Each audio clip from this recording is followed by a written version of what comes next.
हिंदू राष्ट्र से जिहादियों को जवाब मिलेगा और ये जवाब इस तरीके से दिया जाएगा जिससे सीधे सीधे इनकी मानसिकता को लेकर के टारगेट किया जाए। इनकी मानसिकता जो ये समाज में पिरोने की कोशिश कर रहे हैं आज की युवा पीढ़ी में खासतौर पर, उस पर कैसे अंकुश लगेगा, करेंगे इसी पर बड़ी चर्चा। हमारे साथ खास मेहमान कनेक्ट है महामंडलेश्वर विष्णुदास जी महाराज, हिंदू धर्मगुरु, पंडित अजय गौतम जी, हिंदू धर्मगुरु, मौलाना राशिद शरीफ जी, अध्यक्ष SIMPLB के, मौलाना नाजिम अशरफी, मुस्लिम स्कॉलर, और साथ ही साथ शेखर कुमार, राजनीतिक विश्लेषक हमारे साथ कनेक्ट है। पहला सवाल मेरा आज नाजिम जी आप ही से रहेगा, शुरुआत ही आपसे कर रही हूं। ये जो हम देख रहे हैं, ये नारा बहुत पहले मुख्यमंत्री योगी आदित्यनाथ ने दिया था।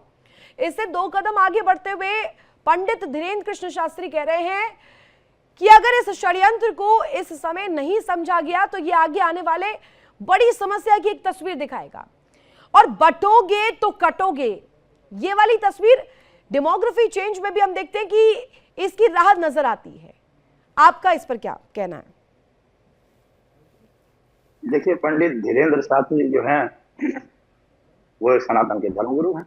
मेरे ख्याल से अगर वो अपनी बिरादरी को, अपने सनातन को, अपनी कौम को अगर चेताना चाहते हैं, उनको समझाना चाहते हैं तो उसमें बुरा क्या है?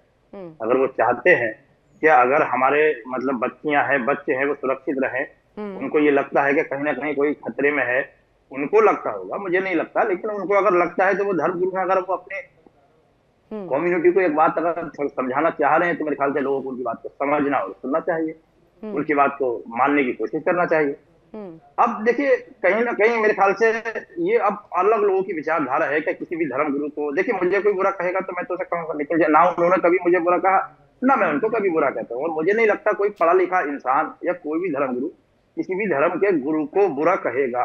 कोई कहता है ये उसकी अपनी विचारधारा है, ये उसके अपने संस्कार है, लेकिन हम नहीं कहेंगे। मैंने तो पंडित धीरेन्द्र शास्त्री के ऊपर एक बार उन्होंने कहा था कि जो मतलब वेद और पुराण नहीं पढ़ेगा वो अब्दुल बनेगा, ये भी उनकी बात ठीक थी। भाई जो वेद पुराण बनेगा उनका मतलब ये नहीं था, कोई बुरी बात नहीं थी, उनका मतलब ये था कि आप अगर धार्मिक ग्रंथ नहीं पढ़ेंगे, आप सनातन में है, तो आपको अपने धर्म का ज्ञान कैसे प्राप्त होगा? आप अपने धर्म की जो धार्मिक ग्रंथ है उनको पढ़िए, उसका ज्ञान प्राप्त कीजिए, उसकी तालीम हासिल कीजिए। अब जब मैं कुरान पढ़ूंगा तो मैं तो जाहिर सी बात है मौलाना मोहम्मद नाजिम अशरफी हो गया, कोई और अगर तो मेरे ख्याल से उनकी बातें बहुत ज्यादा गलत नहीं थी। अगर यहाँ वो समझाना चाहते हैं और क्या भाई बच्चियां जो सुरक्षित रहे, किसी और के हाथों में ना जाए, हर आदमी चाहता है। देखिए, अगर मेरी बिरादरी की बच्ची होगी, मुसलमान कोई होगी और कहीं किसी दूसरी कम्युनिटी के आदमी के साथ वो शादी विवाह करेगी तो जाहिर सी बात है मुझे थोड़ी सी तो ठेस होगी। लेकिन कहीं ना कहीं फ्रीडम ऑफ रिलीजन हमारे देश में है, तो इसका मतलब ये नहीं है कि हम जो उसका गलत फायदा उठाने लग जाएं। वो है, हम शादी कर सकते हैं, नो डाउट, हमें कॉन्स्टिट्यूशन ऑफ इंडिया ने इसका जो राइट दिया है, मगर फिर भी हमें ऐसी चीजों से अपनी बेटियों को समझाना चाहिए और हमें खुद भी बात रहना चाहिए। ले लिया आपका ओपनिंग कमेंट, ले लिया।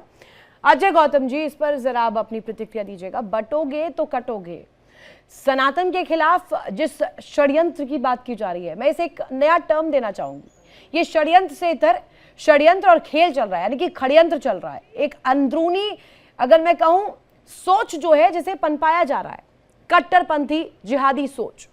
अब कुंभ से एक लड़की मोनालिसा जिसका उद्गम होता है वो आगे बढ़ती है, सनातन के रास्ते पर आगे बढ़ती है, लेकिन वो उसकी पर्सनल डिसीजन है वो किससे शादी करना चाहती है, किसको अपना जीवन साथी बनाना चाहती है। लेकिन अगर वो एक मुसलमान से शादी कर रही है तो क्या इस वक्त जो चर्चा की जा रही है, आपकी इस पर राय क्या है कि क्या वो भी इसका शिकार हो गई है, इस जिहाद के चैप्टर का?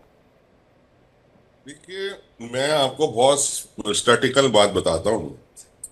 गजवाए हिंद और निजाम मुस्तफा का राज जो इस देश में कायम करना चाहते हैं, वो कभी सीधे तो हिंदुओं से लड़ नहीं सकते। उनके पास एक बैकडोर विंडो बची है, वो है कि किसी तरीके से लव जिहाद करके हिंदू धर्म की, सनातन धर्म की बच्चियों को बरगलाना, फुसलाना और उन्हें अपने धर्म में लाना, बाद में उनका उत्पीड़न करना, उनका शोषण करना, उनसे बच्चे पैदा करवाना, जब वो किसी काम के ना रहे तो उन्हें IAS में धकेल देना। अब मैं इसका आपको एक क्रोनोलॉजी समझनी पड़ेगी। लोगों के मन में क्या धारणा, अरे भाई शाहरुख खान की बीवी हिंदू है तो मैं मुसलमान की बीवी क्यों नहीं बन सकती? शाहरुख खान नहीं प्रमाण चाहिए पंडित जी। अरे भाई देखिए मौलाना जी, मेरी बात खत्म हो जाने दीजिएगा, आप बोलिएगा, मैं तसल्ली से सुनूंगा, मैं कर लूं फिर काउंटर कर लूं, ठीक है ना? बोलिए। और वो क्या कहते हैं, नवाब पटौदी का एक लड़का है, मैं नाम नहीं जानता पूरा उसका, सैफ अली खान शायद है, सैफ अली खान। उसने दो बार हिंदुओं की लड़कियों से शादी कर ली, तो वह क्यों नहीं बन सकती। अब सोशल मीडिया इन्फ्लुएंसर होने लगे हैं। एक लड़की थी जो वड़ा पाव बेचती थी, वड़ा पाव बेचते बेचते सोशल मीडिया इन्फ्लुएंसर बन गई, वो मुसलमान के साथ शादी कर ले तो क्या क्या बुरा हो गया। इसी तरीके से एक लड़की है कनिका शर्मा, वो किसी शादाब सिद्दीकी के साथ लिविंग में रहने लगी, शादी करने लगी, रोजे उससे जबरदस्ती रखवाने लगे, तो क्या हो गया। अब ये मोनालिसा भी उसी क्रम के अंदर आ गई है। तो ये सोची समझी एक साजिश है कि जो सोशल मीडिया इन्फ्लुएंसर है या जो समाज में लोगों को इन्फ्लुएंस कर सकते हैं, उनके उनका जो है ब्रेन सेट करना कि अगर अगर सोहेल खान की बीवी मुसलमान है, अगर शाहरुख खान की बीवी मुसलमान है, सैफ अली खान की बीवी मुसलमान है, आमिर खान की दो तीन बीवियां मुसलमान है, तो हम अगर मुसलमान की बीवी बन जाएंगे तो कौन सी आफत हो जाएगी। ये सिर्फ एक क्रोनोलॉजी है, और जिसका इस्तेमाल पहले मीडिया पिक्चरों के थ्रू किया नाज़िम जाता था। अशरफी जवाब देना चाह रहे हैं आपको, नाज़िम के अशरफी थ्रू प्लीज। देखिए पंडित जी, क्या दर्द मैं समझ सकता हूँ, बात उनकी ठीक है। कोई, मैंने कहा पहले, जैसे कि कोई भी कम्युनिटी का व्यक्ति, कोई भी पर्सन ये नहीं चाहेगा कि हमारी बेटी किसी दूसरे जाति धर्म बिरादरी में ब्याही जाए। लेकिन अब इंडिया जो है फ्रीडम और रिलीजन, या मतलब हमारा जो कॉन्स्टिट्यूशन ऑफ इंडिया है वो इसकी इजाजत देता है। मैंने फिर कहा कि इसका मतलब ये नहीं है उसे गलत इख्तियार कर ले या उसका गलत फायदा उठाए। लेकिन बात यह है पंडित जी, हमें ये भी तो सोचना पड़ेगा हमारी बेटियां हैं कहाँ, हमारी बेटी किससे बात कर रही है। अब ये इसके ऊपर किसी के बहुताल लगाने की तो मेरे ख्याल से कोई इसमें गुंजाइश है नहीं। ये तो हमें खुद देखना पड़ेगा। देखिए मेरी भी दो बेटियां हैं, तो मुझे देखना पड़ेगा कि मेरी बेटी कहाँ है, कहाँ गई है, किससे बात की है, क्या कर रही है। जैसे आप कनिका शर्मा की बात कर रहे हैं, तो उनकी बेटी जाहिर सी बात तो उसके साथ ब्लॉग बना रही थी, रील बना रही थी। तो जब वो रील बना रही थी, जाहिर सी उनके मम्मी पापा को तो पता ही होगा हमारी बेटी किसके साथ रह रही है। जब हम किसी के नजदीक रहते हैं तो हो सकता है उनमें प्यार हो गया, वो शादी कर लियो। हालांकि मैं इस प्यार व्यार पे बहुत ज्यादा विश्वास तो यकीन नहीं रखता, मगर अब चूंकि ये भारतवर्ष में ट्रेंड निकल चला है, और सबसे बड़ी बात है जो लोग खराब हैं आप उनको कहिए। देखिए गजवाए हिंद एक और मसला है, गजवाए लेकिन वो दिक्कत तब आती है जब डेमोग्राफी चेंज और एक वास्ट चेंज हो जाता है, वो आबादी में परिवर्तन आ जाता है। उसके ऊपर इशारा करते हैं मुख्यमंत्री योगी आदित्यनाथ और पंडित धीरेन्द्र कृष्ण शास्त्री। वो कहते हैं कि ऐसा ना हो जाए कि जो खेल बांग्लादेश में हुआ, जो खेल और दूसरे देशों में हुआ जहां इस तरीके की तस्वीर देखने को मिली, वो यहां पर भारत में ना होने पाए, उससे चिता रहे हैं। एक सवाल शेखर कुमार से मेरा रहेगा। शेखर कुमार जी, हम देखते हैं कि हिंदू राष्ट्र की मांग या उसकी अवधारणा, उसका पैरामीटर जब जब रखा गया है तब तब इस बहस को गति मिली है, इसे और ज्यादा चरम पर ले जाया गया है। अब अगर कहा जाए हिंदू राष्ट्र की मांग इस वक्त कहा जाए तो जन जन तक पहुंच रही है, और पंडित धीरेन्द्र कृष्ण शास्त्री अलग अलग पैमाने पर, अलग अलग प्लेटफॉर्म पर इस मांग को रख चुके हैं। और इसके साथ अगर आज कनेक्ट कर रहे हैं ये ताजा उदाहरण जो है मोनालिसा का, ये आपको क्या लगता है हिंदू राष्ट्र की इस वक्त स्थिति क्या आपको दिखाई दे रही है और आगे इसकी क्या नीड है? देखिए, धीरेन्द्र कृष्ण शास्त्री एक 29 साल का युवा लड़का जो बहुत प्रभावशाली बोलता है, बहुत सुंदर व्यक्तित्व और डिजाइनर ड्रेसेस पहनता है, हिंदू राष्ट्र की बात करता है, लेकिन इस देश में जो सत्तारूढ़ दल है वो इसको लगातार दरकिनार करते हुए, मैं बताता हूँ सच्चाई क्या है। शहनवाज हुसैन हिंदू बीवी, मुख्तार अब्बास नकवी हिंदू बीवी, सुब्रमण्यम स्वामी भाजपा नेता उनकी बेटी, वो उसने मुस्लिम से शादी करी। रामलाल आनंद उनकी बेटी श्रेया गुप्ता, उसने मुस्लिम से शादी करी। तो ये भाजपा ही देखिए इनकी बात नहीं सुनते, और ये इनके पास भगवान ने, एक मिनट, भगवान ने इतनी चमत्कारी शक्तियां दी है कि इनसे अगर पर्ची निकलवा के पूछ लेते कि गैस सिलेंडर कहाँ प्राइस पहुंचने वाले हैं, तो शायद आज 60 रुपए जो कीमतों की वजह से जो देश में क्राइसिस है वो नहीं होती। दूसरी बात, आज आपको एक बहुत बड़ी बात बताता हूं जो कोई भी इस डिबेट में नहीं जानता। वो डिबेट में सबसे जो राज में खोल रहा हूं कि कटोगे तो बटोगे के बजाय जगोगे तो बचोगे चलाओ। मोनालिसा का बयान क्या है? मैंने हिंदू रीति से शादी करी है।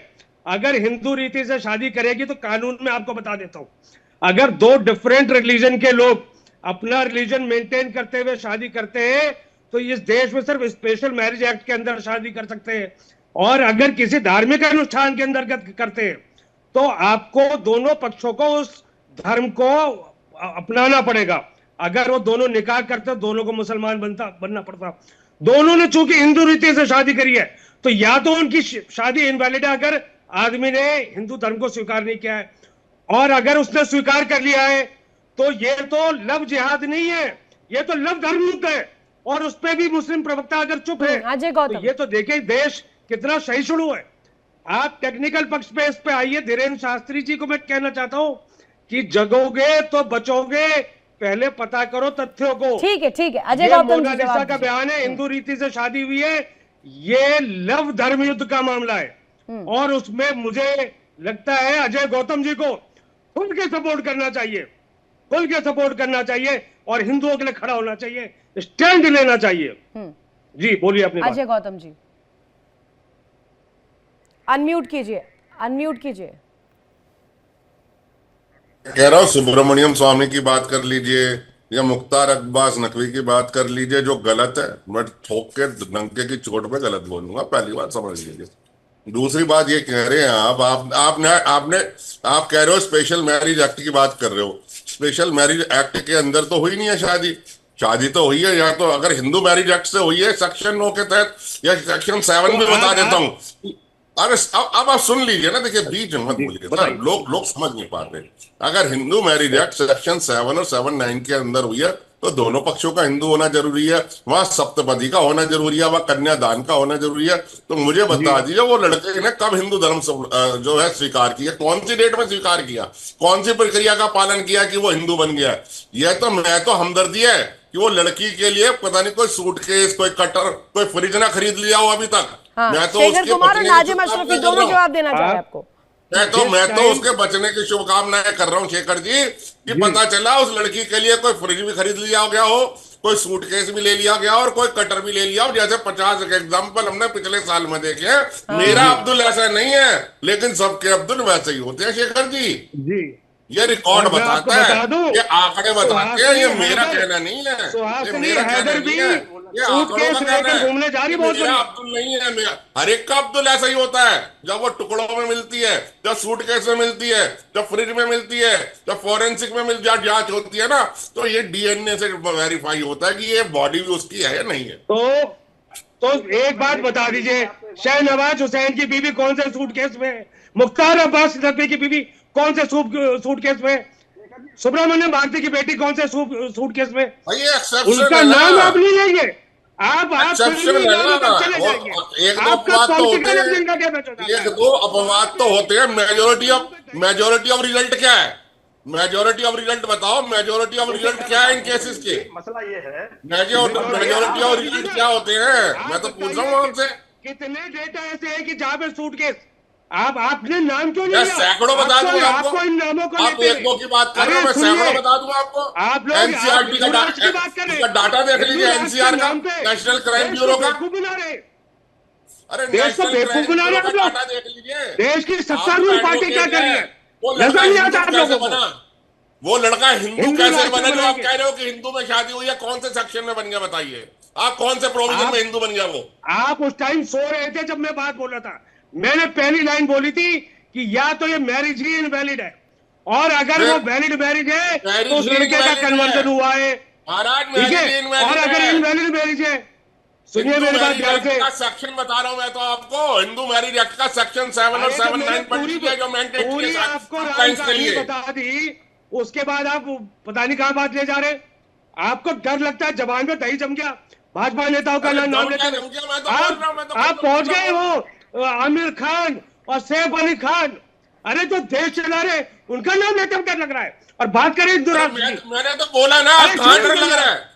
अरे शेखर जी मुझे नहीं डर लगता, मैं किसी पार्टी के लिए दरी नहीं बिछाता, मैं सनातन धर्म के लिए समर्पित हूँ, किसी पार्टी के लिए समर्पित नहीं हूँ, ये मैं आपको समझा दूं। मैं किसी पार्टी के लिए दरी नहीं बिछाता। सुभाष चंद्र बोस ने विदेश में महिला से शादी करी, वो बताओ वो क्या हिंदू धर्म के लिए क्या थे वो?